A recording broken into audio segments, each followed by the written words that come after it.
શિયાળામાં જો તમે ડેઈલી ડુંગળી ખાશો તો તેના ખૂબ જ ફાયદા છે. Hello friends, welcome to kitchen art.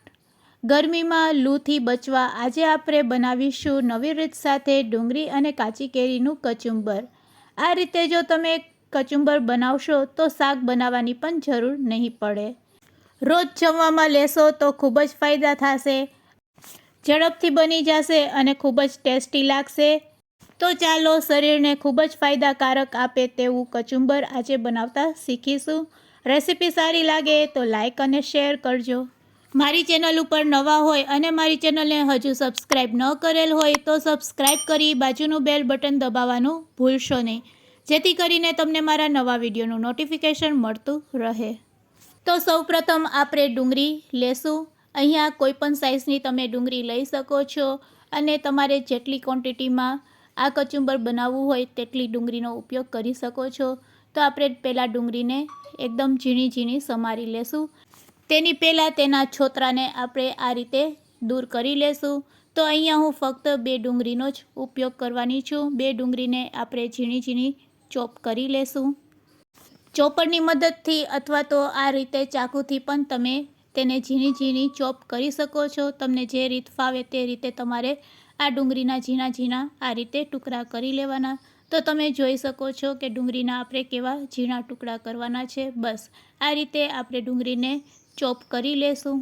તો અહીંયા આપણી ડુંગળી સમારેલી રેડી છે. તેને એક મોટા વાસણમાં લઈ લેશું. તો આ રીતે સમારેલી ડુંગળીને આપણે એક મોટા બાઉલમાં લઈ લેશું. તે જ રીતે હવે આપણે કાચી કેરી લેશું. કાચી કેરી જો નાની હોય તો તેને ખાખરી કહેવામાં આવે છે.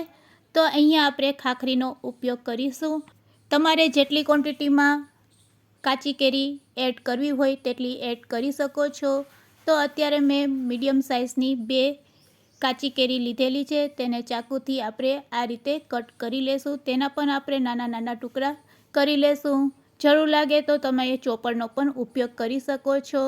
તો અહીંયા આપણે કેરીને પણ આ રીતે કટ કરી લીધી છે.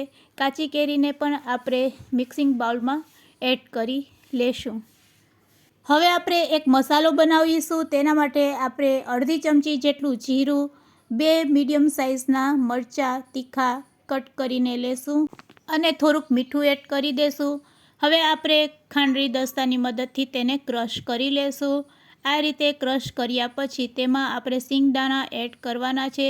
તો સિંગદાણા જો કાચા હોય તો તેને શેકી અને તેના ફોતરાને દૂર કરી લેશું.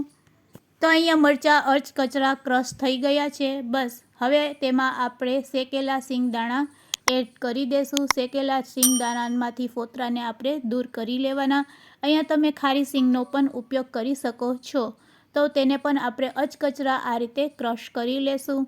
ખાંડરી દસ્તાની મદદથી તેને પણ આપણે ક્રશ કરી લેશું. અહીંયા તમારે જો મિક્સચરનો ઉપયોગ કરવો હોય તો પલ્સ મોડમાં ગ્રાઇન્ડ કરી શકો છો. તો અહીંયા આપણો સરસ મસાલો બનીને રેડી છે. તેને પણ આપણે મિક્સિંગ બાઉલમાં એડ કરી દેશું. ફ્રેન્ડ્સ, આ રીતે તમે જો ક્યારેય કચુંબર ન બનાવ્યું હોય તો એકવાર જરૂરથી ટ્રાય કરજો. ખાવામાં ખૂબ જ ટેસ્ટી લાગે છે અને શરીરને અનેક ફાયદા થશે. ગરમીમાં લૂથી પણ બચાવશે. હવે આપણે તેમાં કોથમીર એડ કરશું, 1 નાની વાટકી જેટલી. સાથે સાથે હળદર પાવડર અને કાશ્મીરી લાલ મરચું પાવડર અડધી ચમચી અને અડધી ચમચી ધાણા જીરું પાવડર. રૂટિંગ મસાલાનો જ અહીંયા આપણે ઉપયોગ કરવાના છે. ચપટીક હિંગ પણ એડ કરીશું.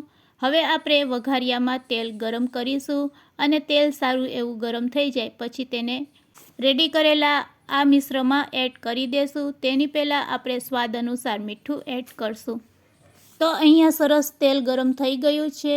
બસ 1 મોટી ચમચી જેટલું આપણે તેલ ગરમ કરીને તેમાં એડ કરી દેશું અને ચમચીથી કચુંબરને આપણે સારી રીતે મિક્સ કરી દેશું. તો ફ્રેન્ડ્સ, અહીંયા આપણું કચુંબર બનીને રેડી છે. શાક ન ખાવું હોય કે બનાવવું હોય ત્યારે પણ તમે આ કચુંબરને રોટલી સાથે ખાઈ શકો છો. ખાવામાં ખૂબ જ ટેસ્ટી લાગે છે અને શરીર માટે ખૂબ જ ફાયદાકારક રહેશે.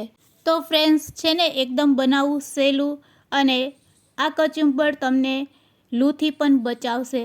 તો ફ્રેન્ડ્સ, આજની આ રેસીપી તમને કેવી લાગી તે મને કમેન્ટ્સમાં જરૂરથી કહેજો અને રેસીપી સારી લાગી હોય તો શેર કરવાનું ભૂલશો નહીં. Thanks for watching.